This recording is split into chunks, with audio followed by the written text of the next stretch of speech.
Mais dans tout ça, tu restes quand même une Salut, c'est Juliette Chievé en direct de Beats Food Live.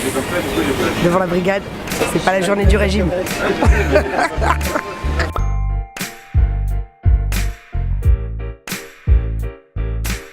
J'ai été embauchée moi donc dans cette salle de concert où on faisait le plus gros festival hip-hop d'Europe qui s'appelait Pas de Quartier. On a fait passer tout le rap français, mais vraiment tout le rap français, c'était en 97. Et en fait j'ai commencé par faire de la promotion indépendante, un petit peu, dans le nord de la France, pour le 113, pour la Mafia Quinfri, etc. À l'époque de l'album Ni Barreau, Ni Barrière, Ni Frontières. Et Doudou Masta m'a proposé de descendre sur Paris pour manager son groupe qui s'appelait Bougotop, qui était un collectif de rappeurs, DJ, Sinjé, etc. Ensuite j'ai managé Express D, je suis occupé de l'album de Kurtral, Labyrinthe, ensuite Express D, et ensuite j'ai signé Express D en maison de disque avec un monsieur qui s'appelle Patrick Colony, paix à son âme, qui en fait m'a proposé de devenir chef de projet dans la maison de disque et je suis devenue chef de projet chez Next Music qui était une majorette, c'est la plus grosse maison de disque indépendante d'Europe.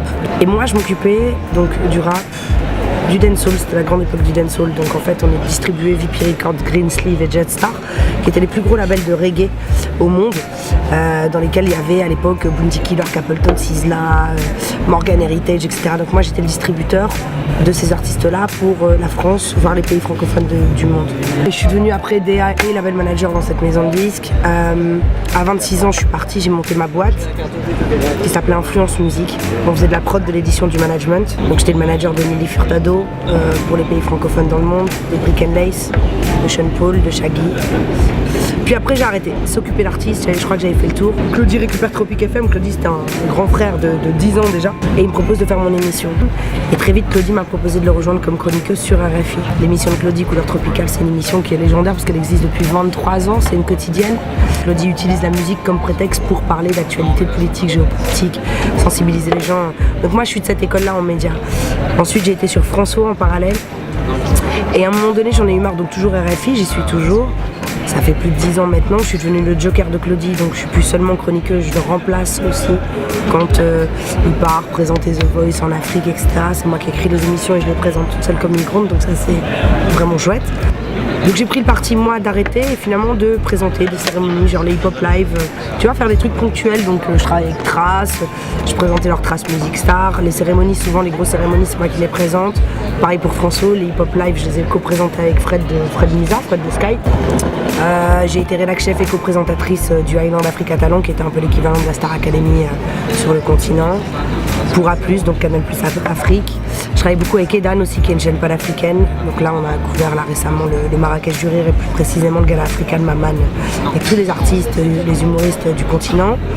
Et puis en parallèle à l'époque où j'étais encore à François, Kerry qui est un ami de longue date me demande me propose de reprendre son management. Et donc du coup je deviens co-manager de Kerry avec Marie Odigé qui est une amie parce qu'il y a tellement de travail sur Kerry que moi je faisais d'autres trucs à côté de tout ça. Et donc j'ai managé Kerry je crois, 3 ans peut-être, 3 ou 4 ans. Je suis toujours dans sa team, tu vois, c'est mon frérot quoi. Mais je suis plus manager en frontline. Je fais beaucoup de stratégies pour pas mal de rappeurs dans l'ombre, je fais du média training pour beaucoup d'artistes, la stratégie de sortie d'album, etc. Là j'ai repris le management international des Kif No Beat, donc le groupe ivoirien qui sont mes petits depuis des années, etc.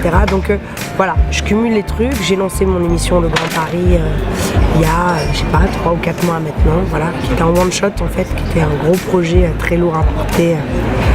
Donc, que j'ai coproduit et donc j'ai lancé ça voilà, avec une équipe et puis là je pars sur de nouveaux projets, on verra où ça ira, voilà, des nouveaux projets dont je te parlerai au prochain Food Truck.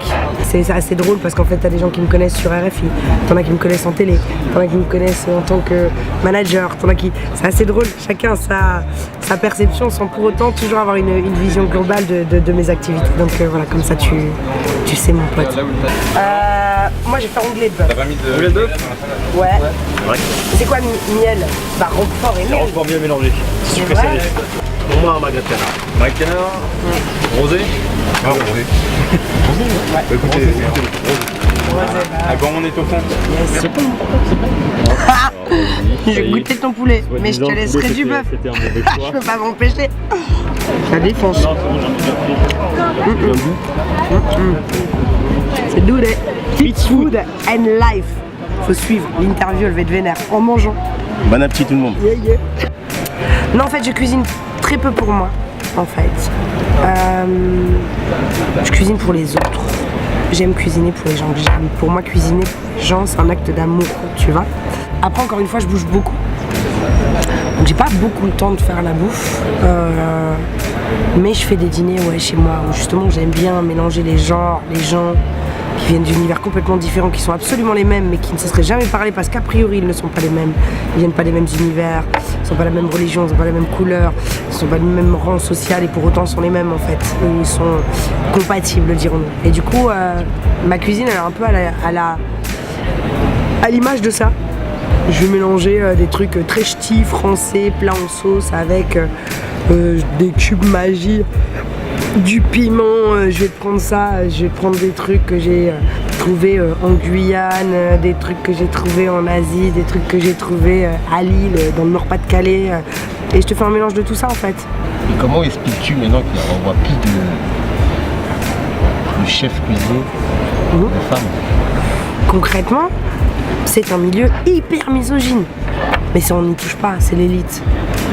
C'est facile d'attaquer les gens qui paraissent attaquables. Nous on prend cher toujours. Damso interdit. En Belgique, je me suis retrouvée à faire des JT carrément pour parler de ça. Donc ça veut dire que Claude François, quand il mettait des meufs à poil, c'était cool. Claude François, lui, tranquille. Claude François, il a quand même dit des phrases du genre: une femme au-dessus de 17 ans n'est plus intéressante parce qu'elle commence à réfléchir. C'est un faux scandale, pas du tout. Et après, t'as des proches, t'as des Gainsbourg, mais on considère que c'est de l'art. Donc en fait, on se dit que c'est du second degré, c'est cool, c'est de l'art. Mais comme le rap n'est pas considéré comme l'art, on prend tout au premier degré. Mais là, ils tirent sur des ambulances. Et le pire, c'est que l'ambulance, elle va super vite, ils vont rien faire du tout en fait. On est d'une culture finalement qui... qui a tellement pris cher, qui a tellement pas été aidée qu'en fait on a même plus besoin d'eux en fait. Et de leur validation, de ce qu'ils pensent. Sans beurre. Connais-tu des femmes qui sont dans le milieu artistique et qui produisent de la musique, le rap? Bien sûr, beaucoup. Ou qui managent. Enfin, il y a plein d'exemples qui sont super connus en fait. Anne Cibron, c'est juste le manager de Booba à un moment donné. Meuf. La Gazelle, historiquement, Passy, Mokobé, en management, tu vois. Stéphanie Binet, qui était journaliste et qui est toujours journaliste d'ailleurs au Monde, qui a remis en selle Gynéco, tu vois, et qui l'a managé, je crois, pendant 2 ans. Mario DJ, avec qui j'ai été co-manager de Kerry, mais qui a managé Ayo, qui a managé les 2 balles de Nec, qui a managé Bissona Bisso, qui a managé tellement de gens, Marie. Il y a Daphné, la manager de Lino, et qui est associée avec Sofiane dans Demolition et qui produit Rentre dans le cercle. Enfin tu vois, il y a tellement de meufs dans ce game qui font des trucs quoi, tu vois. Mais on n'en parle pas, ça n'est pas connu. Et en fait finalement, il y en a plein qui me disent j'en ai rien à foutre d'être connu en fait, ils s'en foutent. Ils font leur job en fait les meufs, tu vois. C'est dommage que ça ne se sache pas pour une raison, qui est l'exemplarité en fait. Peut-être qu'il y a moins de meufs qui se lancent là-dedans parce qu'elles se disent qu'il n'y en a pas de meufs alors qu'il y en a plein. Et je pense qu'on se poserait moins de questions sur la dureté du rap, etc. ou par rapport aux meufs, si on savait déjà qu'il y avait des meufs à des postes très très importants dans ce game quoi.